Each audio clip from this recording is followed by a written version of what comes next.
You're listening to the Open Books Podcast. Your next chapter starts now.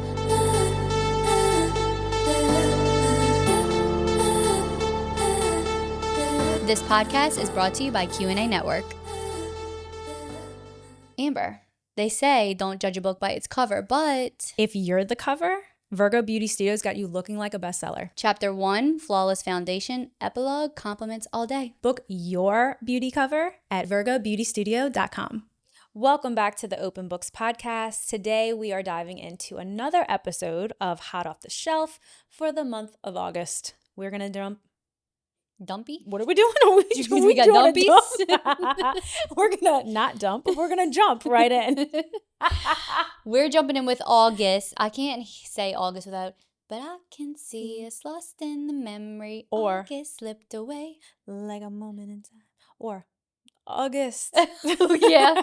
Or wait, what is that from? It's I don't know. not Nicki Minaj. She Oh, doesn't say it. It's a August. song. Yeah, I think it is August. Nicki Minaj. I was thinking of, remember when Will Smith and Jada had that like big crazy moment on Red Table Talk because she cheated on him with that guy named August? Yeah, August Alsina. Yeah. So there's a lot of August lingo, but we're excited to do this because there's some things that are trending. The biggest news, which maybe not to everybody, but that kind of broke the internet, was that Taylor Swift gave her first podcast interview. So that's our first story. Should we just jump into August stories? Okay. Taylor Swift gave her first podcast interview. Now, the reason why this is huge for the Swiftie communities is that she's never done a podcast. She really doesn't speak much publicly anymore. She's almost too big for that. Like Can you imagine? No. Being too big for podcasts? Being too big for podcasts. Literally. Little old us. She's always been a major star. Mm-hmm. We don't really talk about Taylor too much on the podcast. Not really. Well, when she first started doing the Eras tour, remember I manifested going on the podcast? Yeah, and you did. I was like, I will be there. And she came to New Orleans, and y'all I was like, I'm going. It's 100% happening. There's no way I won't be there. Literally hours leading up to it. Yes. I get a text and she's like, I'm going. Yeah. The whole day I'm like, I'm not worried. The tickets are going to fall into my lap. It's going to happen. I was like, yeah, it really is. Like, it was such a good feeling. It was the craziest thing because y'all remember the Eras tour craze. Like getting tickets got to be to a point that it was like, people would throw hands for tickets, and then the scammers were out like crazy. Yep. So I just like got so lucky. I was on Ticketmaster like all day just refreshing, and it randomly opened a queue for me. I just happened to look at it at the right time, and I got it. It was nuts. Thank you, universe. Thank you, universe. I got pretty good seats. Anyway, that was just a side note that I did go to the Eras tour in New Orleans. But after like the Eras tour, I don't know if there was a bigger star. Like she was just so internationally famous. Mm-hmm. And then she, of course, the Travis Kelce of it all, their relationship was one of the biggest deals. So she finally went on New Heights podcast, which is Travis and Jason's podcast. Have you ever listened to it before? Honestly, only ever like clips. Me too. It's just like not my... Right. We're not their target audience. Exactly. I'm not their audience. You're not their demographic. But like, I appreciate another podcasting duo. Yeah. And I love that they're brothers. Like they seem to have a great dynamic together. Their podcast is pretty huge. So I tuned in for the Taylor Swift podcast. I couldn't listen. It was like 2 hours. I didn't listen to the whole thing. It was nuts. I listened to a good bit of it. I kind of skipped around a little bit, but I was so interested to hear her speak because we only really see her in her documentaries and like some Jimmy Fallon stuff like here and there. Right. Nothing crazy. I think the most I've heard her talk in a long time was she did this like Long Pond session where she did like a very intimate recording of her Folklore and Evermore album, and it was on Disney Plus. And I remember I was like really into the Folklore album. So I watched it on Disney Plus, and she kind of like talked through her songwriting process. So that was where I heard a lot from her, but other than that, that was really it. Mm-hmm. So I tuned into the podcast, and some notable things that I just wanted to mention. One, she talked about like how her and Travis got together, and it was literally from his podcast. I think he mentioned he wanted to see her rock the stage at wherever. He manifested it. Taylor said that. She's like, you manifested me. You like cooked me up. And I was like, hi, I'm here. I'm your girlfriend. She was really funny. I feel like just from like the little bit that I saw, it was really seeing Taylor's real personality. It was. Because I wouldn't sit here and say that I'm a Swiftie. Like I would be lying if I said that. But you enjoy her music. I enjoy her music, but I'm not like die hard going crazy, you know? But what I saw made me really like her. Mm-hmm. I agree. because she seems so real. She was so cool. Like, she just came across extremely normal to me, Yep. which is crazy. How? She's so big. She's so rich. She's so famous. But she doesn't come across that way. She comes across like just a normal girl. Normal girl. She said she loves to knit. She does sourdough. Her and I'm Travis. obsessed with that. And we just like don't know because she's really not like She doesn't, posting any of that. she does know behind the scenes, like, you know, Justin Bieber, like, he's always on Snapchat. He's Yep. always like showing the world, you know, at least some tidbits of his life. Lots of celebrities are, but she really doesn't. One thing that stuck out to me that I was like, oh, she's just a normal girl. She said she was doing something. I don't know. She was like cooking in the kitchen, and she made a joke about how she was hearing Travis play on his video games and how he's like screaming at the TV, and she's like, my oh, he gosh. must have did this in his game.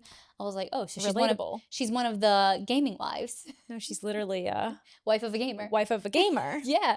I found it to be so funny. She's a wag. She's a wag. The other thing I thought was interesting was she talked about the Eras Tour, because something that I've always wanted to hear her talk about is, how do you do this? Because she will perform 3 shows that are 3 hours long, 3 nights in a row without taking a beat. I mean, 60 songs. That's insanity. Isn't it? When you Like, really that's think so about crazy it. when you think about it. I cannot walk down the street without being Huffing and puffing. huffing and puffing, like physically, like, I need a break. So, and then she just struts across the show the whole time. She dances, she changes outfits. It is like the stamina that she has to have for that is absolutely insane. Yep. So she talked about it a little bit. I mean, they were just in awe over it, and like, as they should be. Like, that's crazy. She said she like wasn't an athlete, and they were like, you shut your mouth.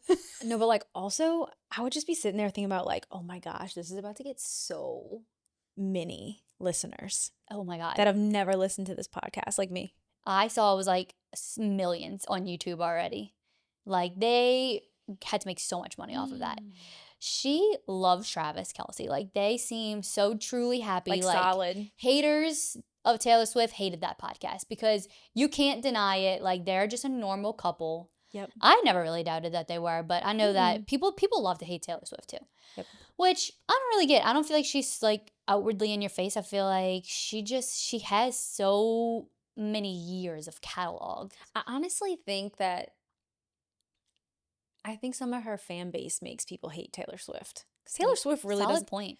Taylor Swift, she, like you're saying, like she doesn't just makes music and goes on tour. And she performs, It's right? not like she's like doing crazy shit on social media. It's not like she's in beef with people. Like, Yeah, she's you're just right. entertainment. Her fan base, they do come across like, okay, relax. Like, I could see how they're a lot, like the Swifties. She touched on one thing that I think some people might think she's annoying for, but it's like, she's very big on Easter eggs. Like, she likes to drop little, I think that's cool. yeah, and she's like, I only do it because people like it. She's like, it's not like I'm trying to be, she said something that was funny. She's not trying to be like some kind of mysterious whatever. She's like, it just, people enjoy it, so I'm going to give them what they want. I think that's fun. Yeah. Like, and I don't even like, again, like I'm not really like into the Easter eggs, but I love seeing the TikToks of the people that like talk about them. And you're like, oh, this I think means that's this. cool. And I also think like when the Eras Tour came to New Orleans, I remember seeing, and you can probably speak to this because you were there, people were saying that just like the vibe in the city was just so different. It was. Because of the fan base. So I don't think it's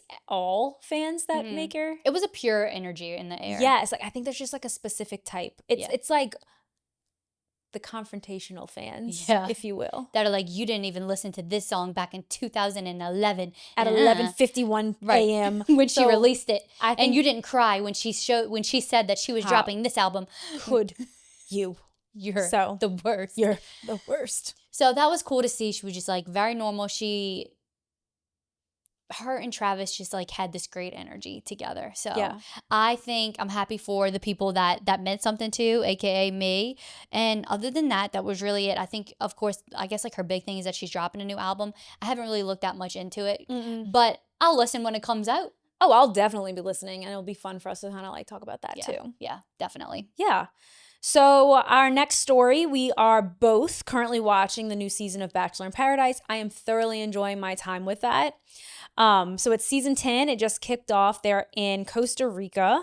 And of course, Jesse Palmer is the host. And how do you feel about Hannah Brown there? Well, it's kind of pointless. Like, she Thank you. gives nothing. Maybe she doesn't, it's just cut out. Like, of the Maybe. show? Like, she's just kind of, like, there. Like, she doesn't even really do the talking as much as, like... Yeah, I almost feel like they wanted her there to pull people into the show because people love Hannah Yeah. Brown. I like Hannah Brown a lot, too. I do, too. But I don't think, maybe they were trying, because I think the previous seasons of Bachelor in Paradise have flopped. So I think they were trying to get a big fan base, especially coming off the tails of Love Island. Their editing and their quality, I don't know, maybe I'm alone in this, but I am obsessed. Yeah. I think it's funny. It's hilarious. I love when they're in their confessionals and it'll say like Amber and it's like currently confused. Like Yeah. I think the editors are having so much fun. Did you watch the most recent episode? Yes. And they're like showing like the bird and it's like Faith. Like we got really lazy. Like I think it's hilarious. Yeah, like, they very much like speak to the fourth wall, like the fourth and audience. yes. I They think break the fourth wall so much. I think that, along with the Hannah Brown thing, was like a big attempt to make the season better than it was in the past. Yeah. So basically what we're seeing is 4 men got sent home at the first rose ceremony, and the early couples like Jess and Spencer, Lexi and Justin, Bailey and Jeremy, Alex and Jonathan, Kat and Dale, and Zoe and Brian are already forming, which is so interesting because Brian's with Parisa Brian's now with Yeah. Parisa. Yes. So things move fast. Yeah, they do. There was a major triangle drama unfolding when Brian told Bailey that Jeremy had reached out to an ex, prompting fans and Wells, the bartender, to call out the cast for their questionable bro code reaction. Faith and Kim's emotional connection ended in an unexpected elimination, but they're still posting sweet messages, so maybe it's not quite over yet. How did you feel about Brian telling Bailey about Jeremy reaching out to Susie? This was what I wanted to talk about with the show. I agree with Wells. Why are we all like taking up for Jeremy? Like, okay, did Brian wait too long? Yes. Like, this happened in the beginning of the season. Like, what happened was Jeremy and Bailey were like kind of fresh, but pretty solid. They had been together for a couple days, like very much touchy-feely, all with each other. Things move fast. We know if you watch Love Island, like they literally say a day feels like a week. When like, you're in this environment. Yeah.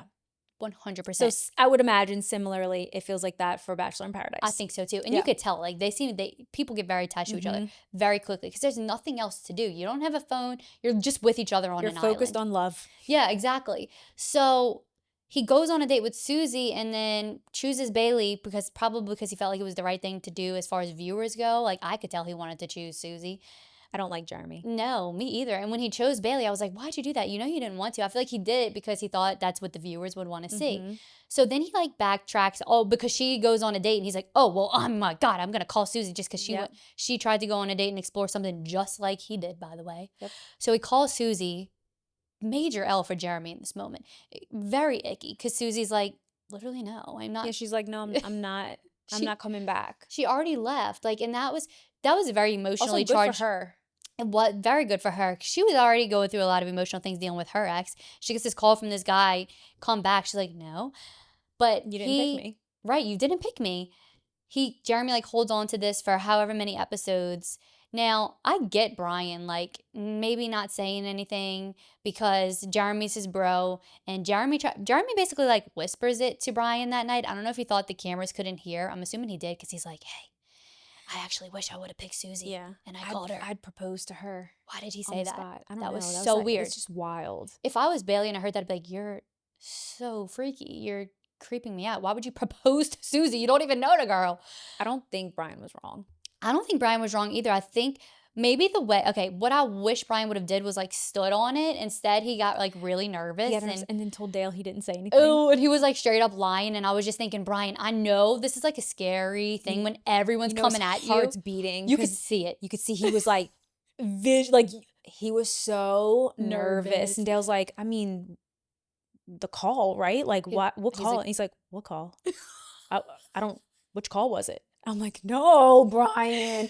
But like, I could see where you get so nervous that you feel like everyone like hates you now. Oh my God. And then they have hot camera lights on them. Oh, he was sweating. You could see him. He's like, I didn't call. Like, nail in the coffin, which like, I don't necessarily agree with Dale on this, but Dale's like, yeah, but like ethically and morally, like, you just don't say that. Why? Like, to protect your weirdo loser friend? But also like Dale, I know. I'm seeing a lot of Dale in Bachelor in Paradise that I'm like, I thought I really liked you I know. in the season of The Bachelorette. I'm not a Dale fan. I'm not a Dale fan either. He's like so gorgeous. I was gonna say, if he didn't like open his mouth at I all know. and speak, If he would just go mute, if he then just he'd be stood there great. and looked pretty, Right. If he would just hold my hand and not speak, could you imagine? king of my heart. King of my heart, like, Because he is one of the most beautiful He's men in a the gorgeous Bachelor man. world. But he's got the strangest behavior. I don't understand it. I don't understand it either. I think that he's a very specific type of person would mesh with him, and I don't really think it's Kat. But I like Kat. I like Kat a lot. But to sum up Brian and Jeremy, Yes. he did the right thing. Bailey 100% should know, especially at this point. Well, now there's money involved. You want the couples who are the most solid to win the money. I don't want Jeremy touching that money because Absolutely Jeremy's been a not. fraud this whole time. So Brian did the right thing. It's just like I wish he would have not had got. I think it would have went over well with a lot more of the cast members if he was like, "Look, you might not agree with it, but I felt like she deserved to know."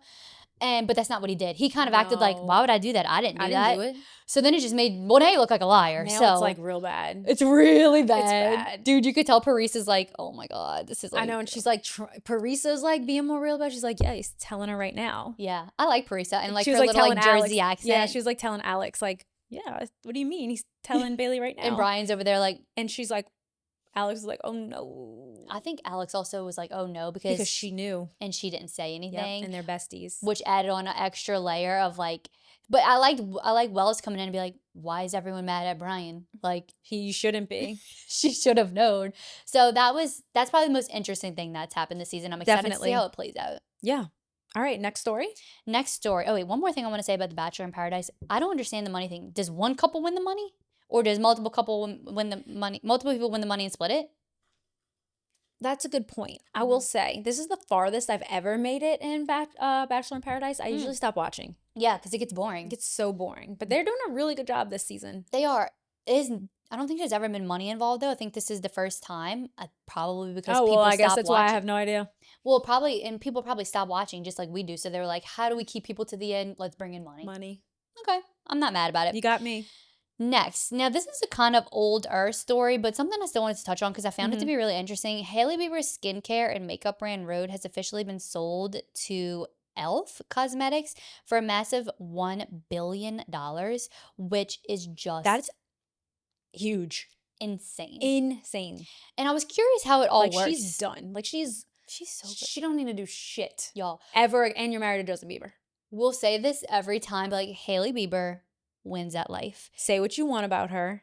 She wins. She married Justin Bieber. I win. It's me. You lose. Ha ha ha ha. Give it up. It's me. I win. You lose. Yes. Said Every Nicki time. Minaj. Every time.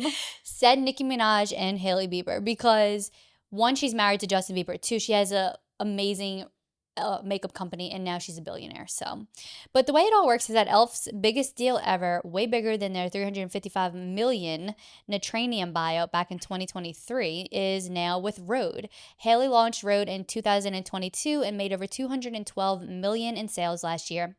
Insane, and has been blowing up with viral pop-ups and constant sellouts online. Hailey will stay as Chief Creative Officer and Head of Innovation to keep shaping the brand's direction. Right now, Rhode keeps things super tight with just 10 products across skincare and makeup, which fans love. And Elf dominating Gen Z and teen markets, they're planning to expand Rhode globally and push it even further into Sephora stores across North America and the UK. The $1 billion deal is split into $800 million cash and stock, with another $200 million possible depending on performance, and it should close later this year. The only catch is that Elf is also navigating rising tariffs since most of their products are made in China, so their prices across their lineup are going up by about $1. Still, the brand grew 28% last year, so this deal really cements Elf as a powerhouse in the beauty industry. Elf. Sponsor us. Tink. Y'all. Tink. I love Elf. Elf is Same. so affordable. The products are so high quality. They're dupes. Yep. I mean, I think like it's probably not like an unknown thing, but their products. Mm-hmm. For example, I have been obsessed with their bronzing drops. Yes, I see them in your videos. Like, You mix with your moisturizer? with them, yeah. And that's also e.l.f. Yep. Like, as a duo. That's like Mhm. what it's made for. Drunk Elephant has the same thing. Probably for 2 times the cost. Y'all, it's like the same consistency. That's nuts. And it looks so beautiful. We use e.l.f. all the time. Their foundation, it's very, like their, dewy something. I don't know if that's the one I use. I use the one that's in like a round cylinder container and it's got the applicator. Is that the one you use? Yes, like the big doe foot. I love it. It's like Charlotte Tilbury. Yeah, Charlotte. There was my accent. So New Orleans, Charlotte Tilbury. Charlotte Tilbury. No, but it's so good. And I It's- use their concealer every single day. If I wear concealer, I'm wearing e.l.f. Now I want to go get more e.l.f. I know, me too. Packaging is cute. Like e.l.f. really is on top of the drugstore They game. know what they're doing. And they knew what they were Clearly. doing with this. Like, clearly. One thing I wanted to mention after reading that, Hailey knows what she's doing by keeping her line tight with the 10 products. So You smart. can get every single product. Yep. And they're all semi-affordable. They're not at a crazy price point. I love the packaging of her stuff. She's got a very distinct like marketing thing going on with all of her campaigns. They have that very like sleek, chic Princess Diana look. And that's why I just think Hailey Bieber, she is the definition of that girl, in my opinion. She is that girl. She is like your definition of that girl. And I also feel like she is like the clean girl aesthetic. Mhm. Like I feel like she's it. Yeah, and to me, she does it very naturally. I don't understand. I feel like Hailey Bieber hate is forced. Like I try to understand the Hailey Bieber haters, and I think they're just like weird Selena Gomez fans that like can't let Jelena go. Let it go. Let Jelena go. Yeah. Literally let I Jelena also go. like really, this is like kind of a side note, but like I think Justin really loves her. Me too. He's just Justin. He's just Justin, like J for J. Again, let Justin live. Let Justin live. Okay, our next story. So I was recently scrolling TikTok and across my desk, my FYP, if you will, comes a story about Kendra Hilty. Mm-hmm. And it's all about I fell in love with my psychiatrist. So I immediately was like hooked on this. She got me. So TikToker Tick-tock on the clock. Ding, ding, ding, ding, ding. Kendra Hilty is a 36-year-old ADHD coach from Arizona who went viral this month after launching a gripping video series detailing how she fell in love with her psychiatrist and how, in her view, he kept her as a patient despite knowing her feelings. Okay. Over more than 30 TikToks and counting, Kendra claims the psychiatrist manufactured everything so that she could fall in love with him, using warmth remarks like nice glasses and blurred boundaries to keep her emotionally hooked rather than ending their sessions. She also opens up about a second therapist who crossed some lines. So basically, like she was talking to her chat about this situation in the chat. Like The chat was like, girl, you got duped. You got duped. Okay. So the story exploded so fast, gaining tens of millions of views and 100,000 plus followers in weeks, and not all of it was supportive. She says she endured nonstop bullying, doxing attempts, and even violent threats, prompting her to shut her TikTok comments and make her Instagram private. Wow. Amid the hate, she also received dozens of messages from people who resonated with her experience and thanked her for speaking out, which she says made enduring the negativity worth it. Mm-hmm. She also monetized her TikTok. So she joined TikTok's very smart creator fund and launched a $2.99 per month subscription for exclusive content and live chats. Nice, She's keeping it cheap. Keeping it cheap. She's also even open to adapting her story into a TV or a film as long as it values and recognizes me. Now, from what I'm seeing, she said that her psychiatrist never expressed that he was interested back, but she knew that he was because he would say things like, I'll see you next week. Okay, so he's not just saying casual goodbyes, because that's what I'll see you next week sounds like to me. No, literally. Like, it's very standard. Like, I'll see you next session. Right. So have a good one. Have a good one. Nice glasses. I like your glasses. Like, right. So a lot of people are like normal formalities. He's doing normal things, where she's like, I told him I'm falling in love with him and he did nothing about it. Like, why wouldn't he release me as a patient and I'm in love with him? Some people are like full on supporting her. Like, you are so right. She also like, I'm pretty sure said his name. So now like he's getting so much. Oh God. Was he married? You know, I don't know. Probably not. I feel like she would have said that. Yeah. Okay. But other people are like, you're being, You need help. yeah, like this is insane. Like he's Mm-hmm. literally just being a psychiatrist. Why are you, This is so you know? crazy. And then I also saw a TikTok of a clinical psychiatrist. She's like licensed in 8 states, where she was like, the people that are encouraging her and telling her she's right, you're really enabling her, because what I'm seeing seems like a woman that's in a extreme case of a psychosis. Oh my Like God. her reality is skewed. Classy Chaos isn't just a boutique. It's a vibe that makes every outfit feel like it was made for you. Swing by and discover pieces that fit your life as well as they fit you. Because when chaos is this classy, you have to try it on. So head over to classychaos.com to shop online, or you can visit their in-person store. How true is it? I don't know, but I am like, this story has me in a chokehold. Yeah. So Wow. I guess we'll see how it unfolds. I love when things like this are happening live. This is not the first, okay, if she is in a state of psychosis, this is not the first time that a girl or woman has been like documenting her own literal psychosis on TikTok. There was this one girl, she was like an influencer. I can't remember her name. She had like short, dark hair. She was pretty big. If I can remember her name, I'll put it in the comments. Yeah. But she was being bizarre on her TikTok, and you could tell she was in distress. Like she was not being normal. And people in the comments were like, oh my God, like, are you okay? Like you really need help. But then you had other people in her comments kind of like hyping it up. And it ended up like, she ended up going like to a mental hospital. Like it ended up, she actually wasn't well. Oh, Now that's this like, so sad, because it's so public. it's so sad. And I think she kind of came back after and like, oh, you know, like addressed it. This is tough because it could be either way. It's still, honestly, it still seems like something that's like, okay, you're kind of a little off the rails, but at the same time, if she's making money off of this, she could just be fooling everybody. Right. You never know. Yeah. And like just continuing on with the story because it's going viral. If it was like everything that she said kind of just sounds like he was just being a therapist. However, if you're telling your therapist you're in love with them, that does seem like cause for them to cut ties. To want to cut it. Yeah. That's the one thing that I'm like, if that's the truth, why wouldn't he? I feel She the same says way. that he was like getting off on the idea. Yeah. That he had like that power. That is possible. Maybe. I can see that. Yep. Okay, well, we'll keep y'all abreast on that. Yeah, we will definitely circle back. If she ends up like the other chick, we'll let y'all know. All right, final story. This one is just something that I've been interested in for years. The conjoined twins, Abby and Brittany. Do you know who they are? I do know who they are. Okay, because I even watched them on TLC. Yep, I was going to say I watched whatever show, follow them around. Yes, and I've kind of seen clips throughout the years. So Abby and Brittany Hensel, the famous conjoined twins who first appeared on Oprah in 1996. Wow. They've been around for a long time. And later had their own TLC reality show, have been recently back in the spotlight. Just this summer, they were photographed in Minnesota carrying a newborn baby in their Tesla, sparking speculation about whether the child is part of their family. This comes after news surfaced last year that Abby quietly married Josh Bowling, a U.S. Army veteran and nurse, in 2021. Something that only became public when marriage records and wedding photos were revealed in 2024. Despite their unique situation, the Hensel twins live separately, surprisingly everyday lives. Now, in their mid-30s, they work as 5th grade teachers at Sunnyside Elementary, Minnesota, which is wow.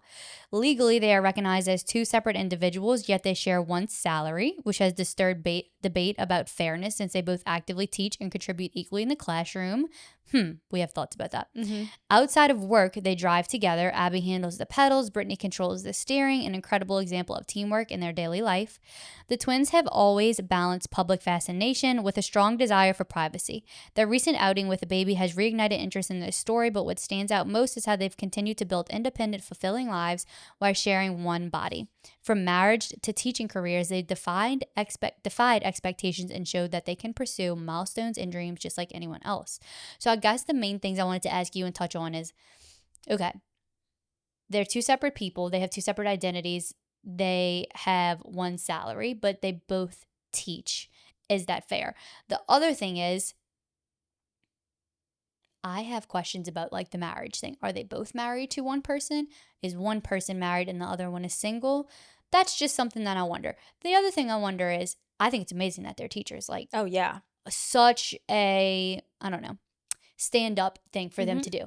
But I hope the children are nice to them. Like, hopefully after time, it just becomes a normal thing. But kids are kids, and that's a very like shocking thing to see, is one person with 2 heads. Yeah. as a child. So hopefully, Especially 5th grade. Hopefully I'm sure they've grown custom and like. right. And I guess whatever school they're at, everyone knows that that's a Mhm. thing. So there, maybe it's just like the next teacher. Yeah, it's probably like a part of their community. Yeah. So It's what do you like- think about the salary thing? Not fair. I think agree. they should get 2 salaries. Yeah. What the hell? They both do the same work. If you're both, I mean, if you're legally your own person, hmm I mean, you're 2 brains. And y'all are both teaching and putting in the same amount of work as a teacher. Well, yeah, because I mean, like, Abby would get her paycheck and Brittany would get her paycheck. Like, Yeah. that just makes the most sense to me. That ain't right. It ain't right. Yeah. It makes no sense to If me, there's actually. a petition out there, we'd sign it. Yeah, it's not Abby and Brittany. Abby, Brittany. Yeah. One name, one Two different identity. people. It's 2 different people. It's not. It was just. They already don't give teachers enough. Give these I poor know. girls Come on. their own salaries. Yeah, and I could see a world in which like that would be really like amazing co-teaching. I'm Yeah. sure they are amazing teachers No, together. you're right. That is like a PLC teacher, lead teacher's dream.